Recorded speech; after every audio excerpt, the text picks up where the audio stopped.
ছাত্রছাত্রীরা, আমরা তড়িৎ রসায়নের এর আগের ক্লাসে কোলরাসের সূত্র সম্পর্কে আলোচনা করেছিলাম, আর তার আগের ক্লাসে তোমরা জানো মোলার পরিবাহিতা, তুলাঙ্ক পরিবাহিতা আলোচনা করেছি। তো বলেছিলাম এর পরের ক্লাসে কী হবে, ওদের কিছু নিউমেরিক্যাল প্রবলেম অর্থাৎ গাণিতিক সমস্যা নিয়ে আলোচনা করব।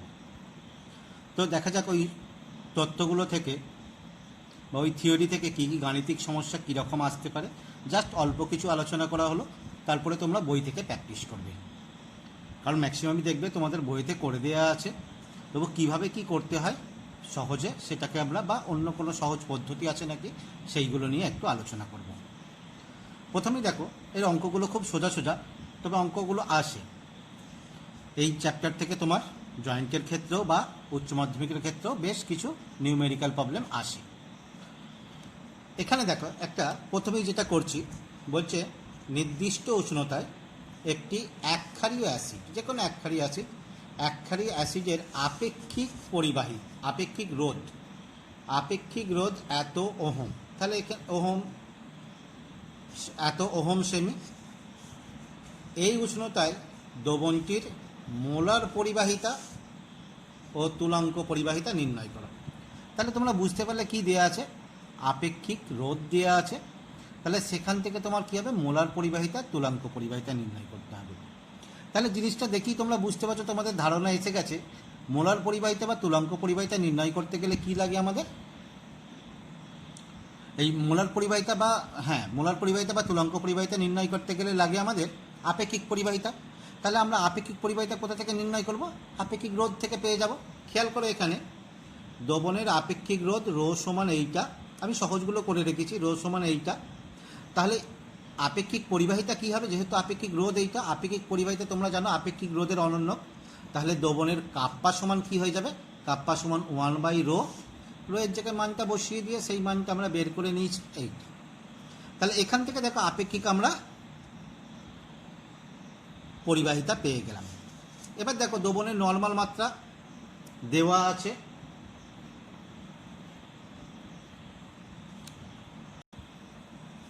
আচ্ছা নর্মাল গাঢ়ত্বটা প্রথমে টোকাতে একটু গোলমাল হয়েছিল, এখানে দিয়ে দিয়েছি। দেখো দ্রবণটি নর্মাল গাঢ়ত্ব এত।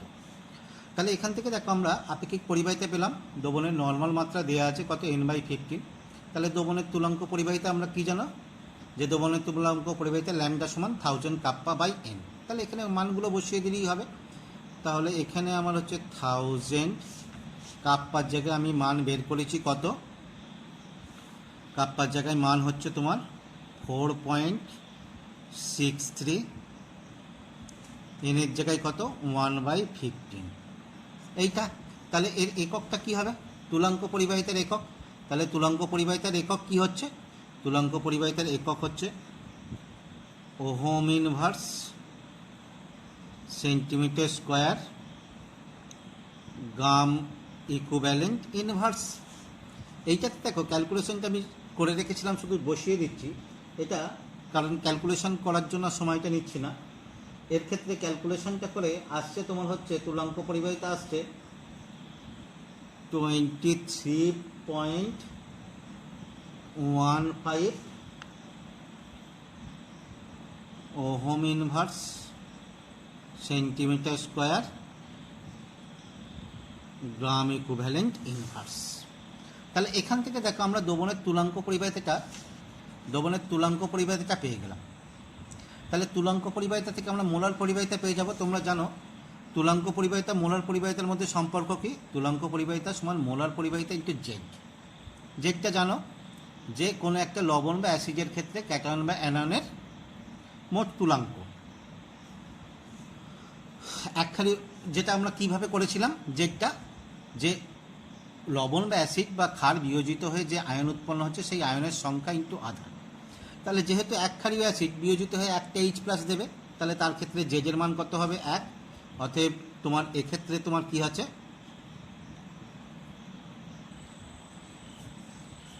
তাহলে মোলার পরিবাহিতা সমান তুলাঙ্ক পরিবাহিতা ইন্টু জেড। যেহেতু জেডটা 1, তাহলে এখানে আমরা বলে দিতেই পারি যে মোলার পরিবাহিতা সমান 23.15 ইন্টু 1। তাহলে এখানে মোলার পরিবাহিতার ক্ষেত্রে তোমার কি হয়ে যাচ্ছে, এককটা কি হয়ে যাবে, ohm inverse centimetre square mole inverse, এটাকে গুণ করে দিলে এটাই আসবে 23.15 ohm inverse centimetre square mole inverse. তাহলে এইভাবে আমরা মোলার পরিবাহিতা নির্ণয় করলাম।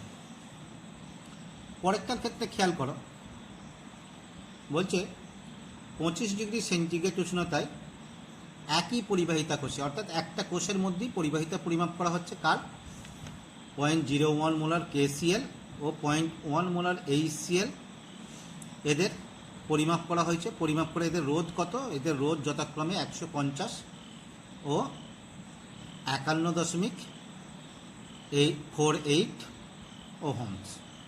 এবার বলেছে KCl দ্রবণটি 25 ডিগ্রি সেন্টিগ্রেড উষ্ণতায় আপেক্ষিক পরিবাহিতা দিয়ে দিয়েছে। KCl দ্রবণটার 25 ডিগ্রি সেন্টিগ্রেড উষ্ণতায় আপেক্ষিক পরিবাহিতা এত হলে ওই উষ্ণতায় KCl দ্রবণটির মোলার পরিবাহিতা কত সেটা নির্ণয় করতে হবে। তাহলে লক্ষ্য করো কি কি দিয়ে দিয়েছে। KCl ও HCl দ্রবণের মোলার গাঢ়ত্ব দেওয়া আছে, দ্রবণ দুটির একই কোষে পরিমাপ করা হয়েছে, তাদের রোধগুলো দেওয়া আছে, আর ওই উষ্ণতায় কি করা হয়েছে, KCl দ্রবণটির আপেক্ষিক পরিবাহিতা দিয়ে দিয়েছে, দিয়ে HCl দ্রবণের মোলার পরিবাহিতা কত নির্ণয় করতে বলেছে। HCl দ্রবণের মোলার পরিবাহিতা, তাহলে দেখো HCl দ্রবণের মোলার পরিবাহিতা করতে গেলে তাহলে HCl দ্রবণের আপেক্ষিক পরিবাহিতা করতে হবে। তাহলে HCl এর আপেক্ষিক পরিবাহিতা বের করতে হবে একই কোষের ক্ষেত্রে। খেয়াল করো, আমরা যদি KCl দ্রবণের ক্ষেত্রে করি, বলছে দেখো KCl দ্রবণের ক্ষেত্রে আপেক্ষিক পরিবাহিতা তোমরা জানো কি, কাপ্পা সমান 1/r কোষ ধ্রুবক অর্থাৎ L/A। ঠিক একইভাবে HCl দ্রবণের ক্ষেত্রেও কি হবে, কাপ্পা HCl সমান 1/r HCl L/A। তাহলে এই দুটো সমীকরণ করে নিয়েছি। এখন দেখো আমাকে বের করতে হবে কি, এইটা দেওয়া আছে KCl এর ক্ষেত্রে দেওয়া আছে, তাহলে HCl এর ক্ষেত্রে বের করতে হবে। তাহলে আমি 2 নম্বর সমীকরণকে 1 নম্বর সমীকরণ দিয়ে ভাগ করে দিচ্ছি, অর্থাৎ সমীকরণ 2/1 করিয়া। তাহলে কি পাচ্ছি দেখো, পাচ্ছি হচ্ছে kappa HCl by kappa KCl সমান, এখান থেকে খেয়াল করো, তাহলে কাপ্পা HCl, ঠিক আছে একটা লাইন করেই দেখাচ্ছি। কাপ্পা HCl কত, 1/r HCl ইন্টু L/A, এটা 1/r KCl ইন্টু L/A। তাহলে L/A ক্যান্সেল হয়ে গেল, কি হলো r KCl by r HCl। তাহলে এখান থেকে দেখো কাপ্পা HCl সমান কত হচ্ছে, r KCl by r HCl into kappa KCl। তাহলে মানগুলো বসিয়ে দিই। r KCl দেখো r KCl কত ছিল, 150,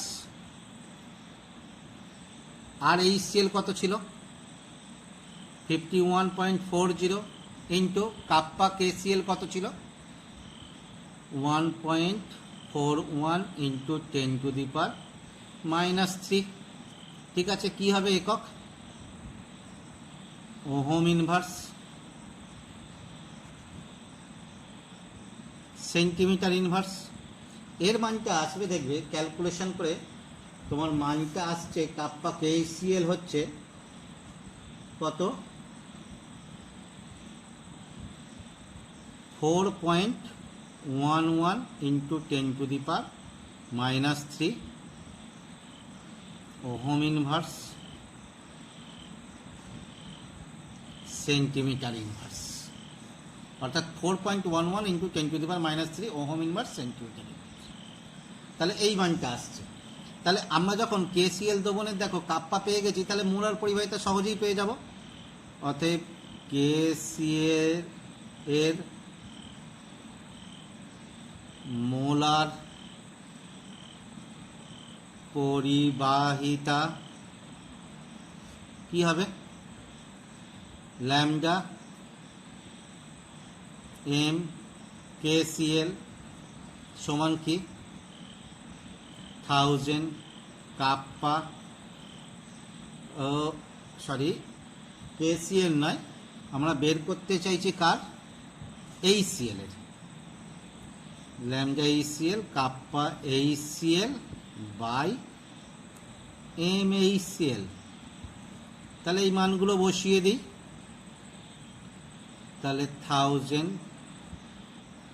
আমরা কাপ্পা HCl বের করেছি কত 4.11 ইন্টু 10⁻³ বাই MHCl কত ছিল 0.01, একক কি হবে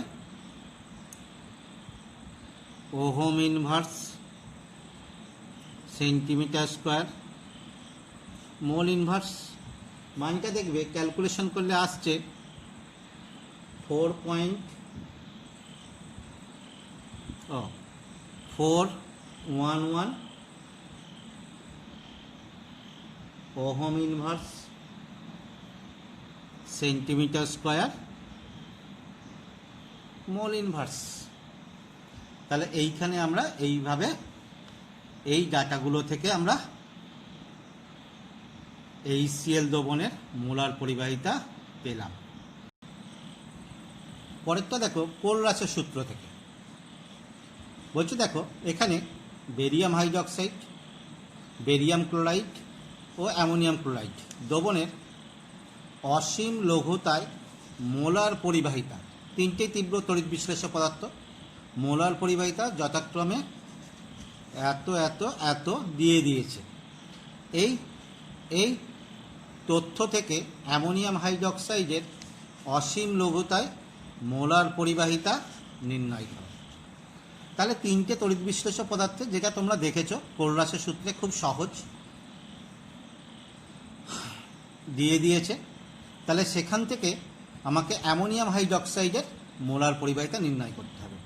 তোমরা জানো কোলরাসের সূত্র থেকে আমরা পেয়েছি অ্যামোনিয়াম হাইড্রক্সাইডের মোলার পরিবাহিতা অ্যামোনিয়াম আয়নের পরিবাহিতা, হাইড্রক্সাইড আয়নের পরিবাহিতা। এবার দেখো কি ডাটাগুলো দেওয়া আছে।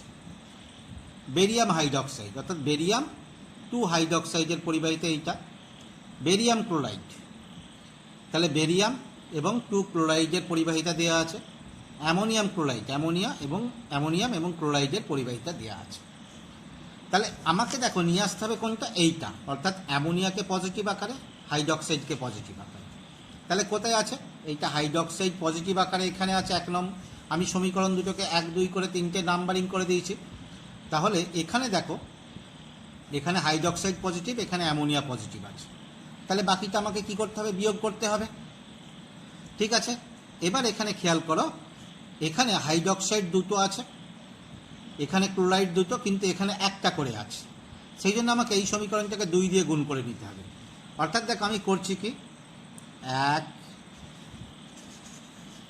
1 নম্বর সমীকরণ প্লাস 2 গুণিত 2 নম্বর সমীকরণ মাইনাস এই 2 গুণিত 3 নম্বর সমীকরণ, 2 নম্বর নয় 3 নম্বর সমীকরণ মাইনাস 2 নম্বর করিয়া। তাহলে কি করেছি, 1, অর্থাৎ তোমার কি হচ্ছে দেখো, 1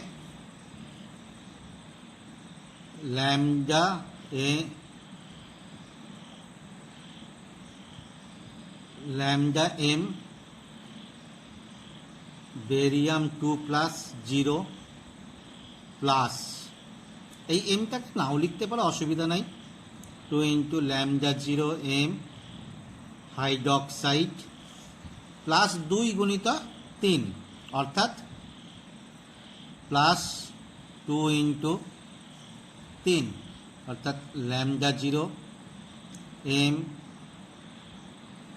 ammonium plus lambda 0 M Cl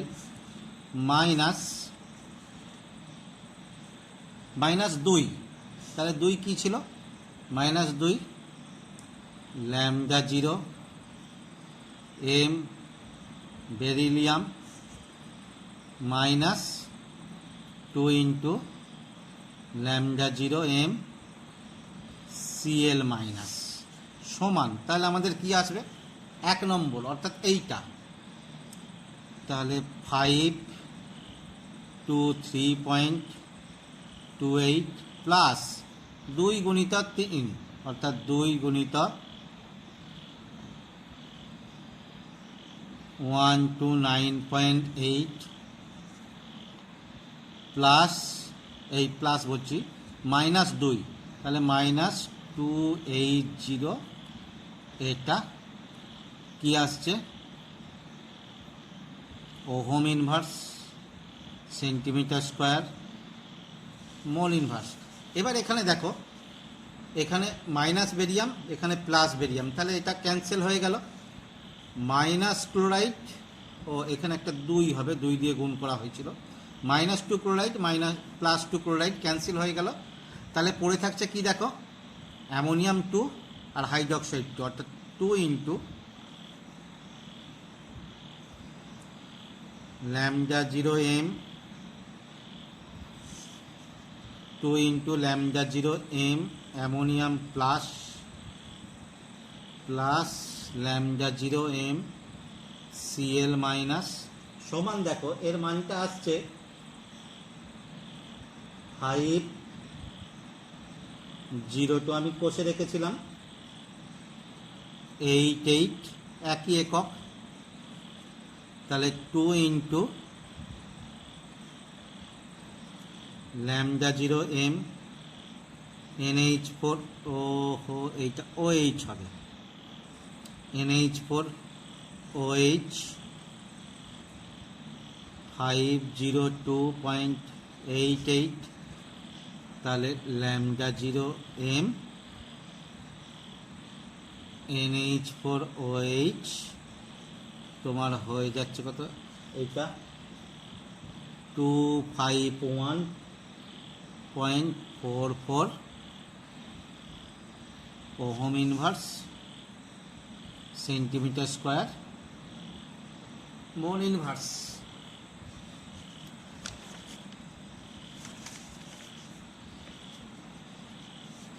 পরেরটা দেখো,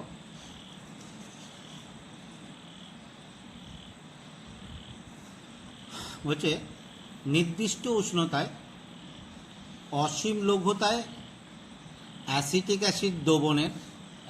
অ্যাসিড দ্রবণের মোলার পরিবাহিতা দেওয়া আছে, মোলার পরিবাহিতা এত, ওই উষ্ণতায় এত মোলার অর্থাৎ কত 0.001 মোলার অ্যাসিটিক অ্যাসিড দ্রবণের মোলার পরিবাহিতার মান এত হলে উক্ত দ্রবণটির পিএইচ কত। তাহলে কি দিয়ে দিয়েছে খেয়াল করো, অসীম লঘুতায় অ্যাসিটিক অ্যাসিডের পরিবাহিতা দিয়ে দিয়েছে, আর এত মোলার গাঢ়ত্বে অ্যাসিটিক অ্যাসিডের তোমার কী আছে মোলার পরিবাহিতা দিয়ে দেওয়া হয়েছে। তাহলে সেখান থেকে ওই গাঢ়ত্বে অর্থাৎ যে গাঢ়ত্বের কথা বলেছে এই গাঢ়ত্বের দ্রবণের পিএইচ নির্ণয় করতে হবে। তো দেখো আমি অ্যাসিটিক অ্যাসিডের বিয়োজনটা তোমাদের দেখিয়েছি, অ্যাসিটিক অ্যাসিড বিয়োজিত হয়ে কি হয় অ্যাসিটেট H+ আয়ন।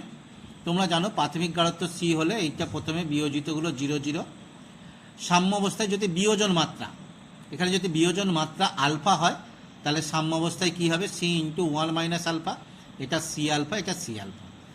এটাকে আমি জল দিয়েও প্লাস করে H3O+ দেখাতে পারতাম, অসুবিধে কিছু নেই, এইভাবে করলো। এবার দেখো দ্রবণে তাহলে H+ বা H3O+ এর গাঢ়ত্ব কত হচ্ছে C আলফা, তাহলে আমাদের আলফাটা বের করতে হবে, ঠিক আছে। এবার দেখো আলফা তোমরা জানো যে, তাহলে দ্রবণে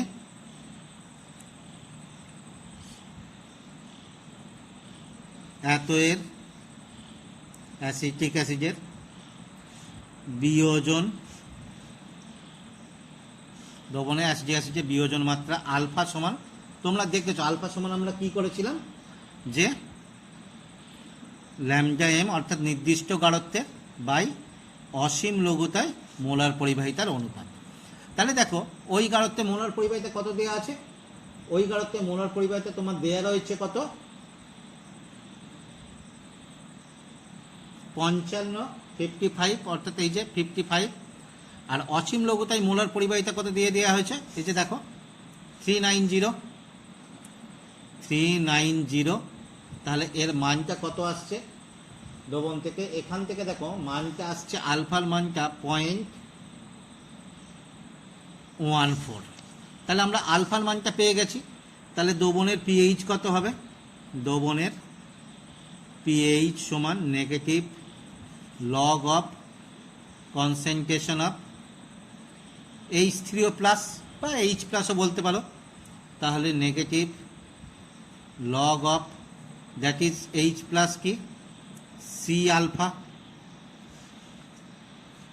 সমান কত হচ্ছে? নেগেটিভ লগ অফ সি কত ছিল দেখো, এইটা 0.001 ইন্টু আলফার কত মান পেয়েছি? 0.14। মানটাকে ক্যালকুলেশন করলে তোমার আসবে হচ্ছে দ্যাট ইজ পিএইচ সমান, একবারে এটা দেখিয়ে দিলাম, পিএইচ সমান 3.85। আমি পুরো ক্যালকুলেশনটা দেখাচ্ছি না, এই ক্যালকুলেশন করে যেটা আসবে সেখান থেকে তোমার পিএইচ সমান সেটা আমরা পেয়ে যাব লগের মানটা বের করলেই। তাহলে এটাই হলো তোমার কি আছে দ্রবণের, ওই দ্রবণের গাঢ়ত্বে পিএইচের মান।